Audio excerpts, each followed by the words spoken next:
ओम नमः शिवाय।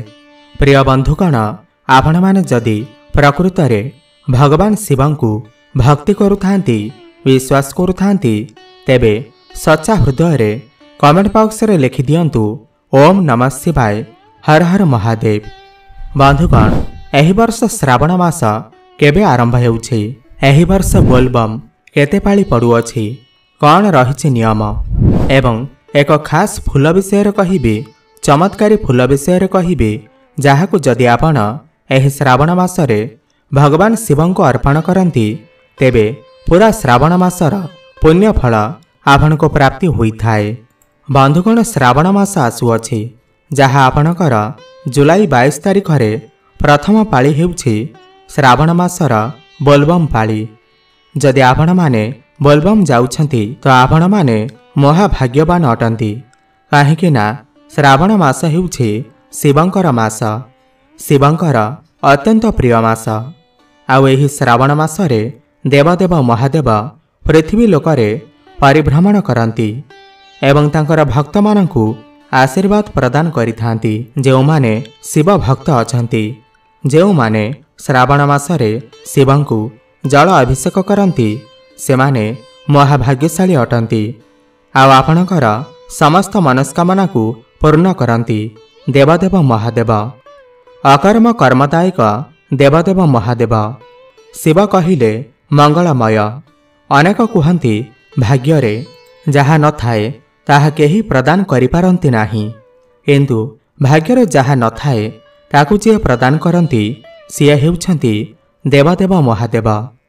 समस्ते अमृत पी जे कल्याण करिछंती से हेउछंती देव, एवं जे विष पी जगतर कल्याण करिछंती सिए हेउछंती महादेव। आउ शिवंकर भक्त सबुबेले निंदा अपवाद कष्ट सही मध्य अन्यर उपकार करिथांती, काहेकि ना शिवंक परि मध्य तांकर महिमा एवं मन होइथाए।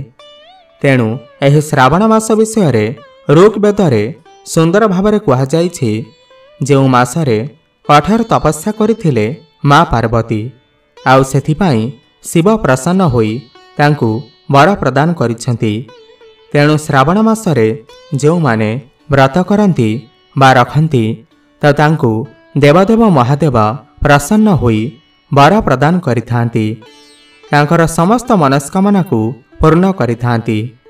श्रावण मासरे जदि आपण जलाभिषेक करुछंती बा बोलबमर यात्री जेउ माने अछंती, मने रखिथांतु सेमाने आसंता जुलाई 22 तारिख रे प्रथम पाळी आपण बोलबम यात्रा करिपारिबे, आउ जलाभिषेक बा जल लागी करिपारिबे। आउ द्वितीय पाळी हेउछि जुलाई 29 तारिख रे। आपणकर मन भितरे प्रश्न थिबा, एथर केते पाळी पडुछि बोलबम? आमे कहुछु आसंता जुलाई 22 तारिख रे प्रथम पाळी, द्वितीय पाळी हेउछि जुलाई 29 तारिख, आउ तापरे तृतीय पाळी हेउछि 5 अगस्ट, आउ चतुर्थ पाळी हेउछि 12 अगस्ट। तेणु सेथिपाई एही 4 पाळी हेउछि आपणकर प्रकृत उद्दिष्ट शिव मंदिर रे जलाभिषेक करिबा पाई। किंतु 19 तारिख रे आपणकर जेउ सोमवार पड़ुअछि सेदिन पूर्णमी पड़ुअछि।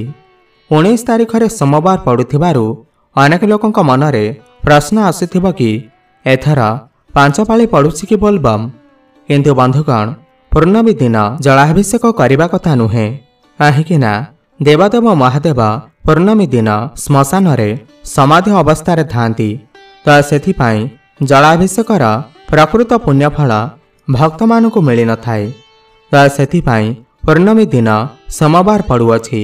जेउ माने प्रत्येक सोमवार शिवंकु जलाभिषेक करुछंती सेमाने जलाभिषेक करिपारिबे, किंतु जेउ माने बोलबम यात्रा करुछंती सेमाने 4 पाळी एथरक बोलबम यात्रा करंतु। आउ आपण 4 पाळी भगवान शिवंकु जल लागी करंतु।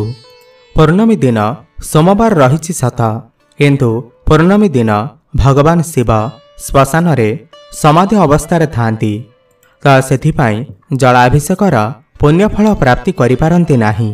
तेणु सेथिपाई आपण माने एथर 4 पाळी भगवान शिवंकु जलाभिषेक करंतु, पुण्यफल प्राप्ति हेबा। बंधुगण, आपण मानकु ଗୋଟିଏ କଥା କହିବି, ଅରଖ ଫୁଲକୁ ଯେଉଁ ବ୍ୟକ୍ତି ଶ୍ରାବଣ ମାସରେ ଭଗବାନ ଶିବଙ୍କୁ ଅର୍ପଣ କରିଥାଏ ବା ଚଢ଼େଇଥାଏ ତ ସେ ପୁଣ୍ୟଫଳ ପ୍ରାପ୍ତି କରିଥାଏ। ତାକୁ ଶ୍ରାବଣ ମାସର ପୁରା ମାସର ପୁଣ୍ୟଫଳ ତାକୁ ପ୍ରାପ୍ତି ହୋଇଥାଏ। ଦେବଦେବ ମହାଦେବ ତାଙ୍କର ସମସ୍ତ ମନସ୍କାମନାକୁ ପୂର୍ଣ୍ଣ କରିଥାନ୍ତି। ତେଣୁ ନିଶ୍ଚିନ୍ତ ଭାବରେ ବୋଲବମ୍ ଯାତ୍ରୀମାନେ ସାଙ୍ଗରେ ଅରଖ ଫୁଲ ନିଶ୍ଚୟ ନେଇକି ଯାଆନ୍ତୁ। ଅରଖ ଫୁଲ ଶ୍ରାବଣ ମାସର ସୋମବାରରେ ଶିବଙ୍କ ଉପରେ ଚଢ଼ିଲେ ସମସ୍ତ ମନସ୍କାମନା ପୂର୍ଣ୍ଣ ହୋଇଥାଏ। ତେଣୁ ଆପଣମାନଙ୍କୁ ଗୋଟିଏ ଅନୁରୋଧ, ଏହି ଭିଡ଼ିଓଟିକୁ ବହୁମାତ୍ରାରେ ସେୟାର କରନ୍ତୁ, ଲାଇକ୍ କରନ୍ତୁ। କାହିଁକି ନା ଶିବ କଥାକୁ ଆପଣ ଯେତେ ମାତ୍ରାରେ ସେୟାର କରିବେ, ପ୍ରଚାର କରିବେ ତ ସେତେ ମାତ୍ରାରେ ହିଁ ଆପଣଙ୍କୁ ପୁଣ୍ୟଫଳ ପ୍ରାପ୍ତି ହେବ।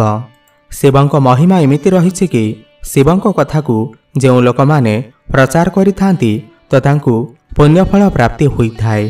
ତେଣୁ ଆପଣମାନେ ଯଦି ଭଗବାନ ଶିବଙ୍କୁ ସଚ୍ଚା ହୃଦୟରେ ଭକ୍ତି କରୁଥାନ୍ତି ଏବଂ ବୋଲବମ୍ ଯାତ୍ରୀ ଅଟନ୍ତି ତ ଭିଡ଼ିଓକୁ ଗୋଟେ ଲାଇକ୍ କରି ସେୟାର ଅବଶ୍ୟ କରିବେ। ବନ୍ଧୁଗଣ, ଏହି ଶ୍ରାବଣ ମାସର ସୋମବାର ଉପବାସ କଲେ ବିବାହିତ ମହିଳାମାନଙ୍କର ଦାମ୍ପତ୍ୟ ଜୀବନ ସୁଖୀ ଏବଂ ସମୃଦ୍ଧ ହୋଇଥାଏ। ସ୍ୱାମୀଙ୍କ ଦୀର୍ଘ ଜୀବନର ଇଚ୍ଛା ପୂରଣ ହୋଇଥାଏ। ଅବିବାହିତ ଝିଅମାନେ ମଧ୍ୟ ଶ୍ରାବଣ ସୋମବାରରେ ଉପବାସ କରନ୍ତି, ଯାହାଦ୍ୱାରା ଭବିଷ୍ୟତରେ ସେମାନେ ମଧ୍ୟ ଭଗବାନ ଶିବଙ୍କ ପରି ବର ପାଇପାରିବେ। ଏହା ବ୍ୟତୀତ ଗ୍ରହର ତ୍ରୁଟି ଦୂର କରିବା ପାଇଁ ସୋମବାର ଉପବାସ ପାଳନ କରାଯାଇଥାଏ। ସୋମବାର ଦିନ ପାଣିରେ କ୍ଷୀର ମିଶାଇ ଶିବଲିଙ୍ଗଙ୍କୁ ଅଭିଷେକ କରନ୍ତୁ।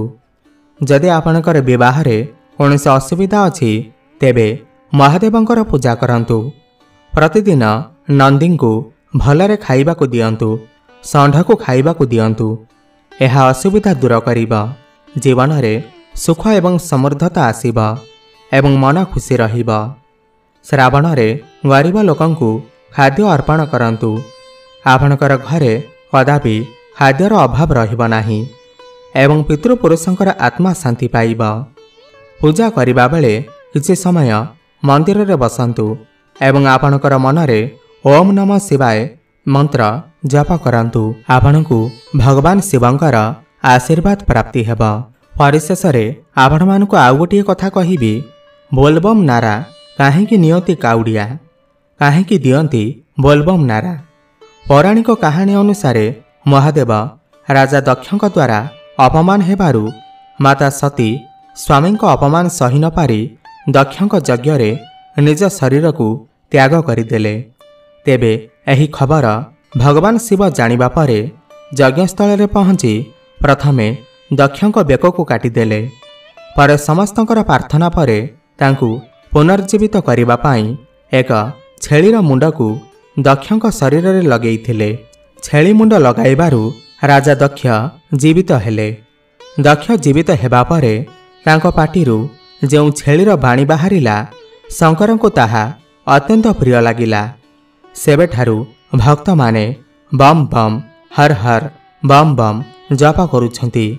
ତେଣୁ କାଉଡ଼ିଆମାନେ ଏହି ଯାତ୍ରା ବେଳେ ବୋଲ ବମ୍ ହର ହର ବମ୍ ନାରା ଦେଇଥାନ୍ତି। ତେବେ ବନ୍ଧୁଗଣ, ଏହା ତ ଥିଲା ଶ୍ରାବଣ ମାସରେ ବୋଲବମ୍କୁ ନେଇ କିଛି ମହତ୍ୱପୂର୍ଣ୍ଣ କଥା। ଆପଣମାନଙ୍କୁ ଯଦି ଏହି ଭିଡ଼ିଓଟି ଭଲ ଲାଗିଥାଏ ତାହେଲେ ତଳେ ଥିବା ଆମ କମେଣ୍ଟ ବକ୍ସରେ ଓମ୍ ନମଃ ଶିବାୟ ହର ହର ମହାଦେବ ଅବଶ୍ୟ ଲେଖନ୍ତୁ ଏବଂ ଭିଡ଼ିଓକୁ ଗୋଟେ ଲାଇକ୍ କରନ୍ତୁ। ଧନ୍ୟବାଦ।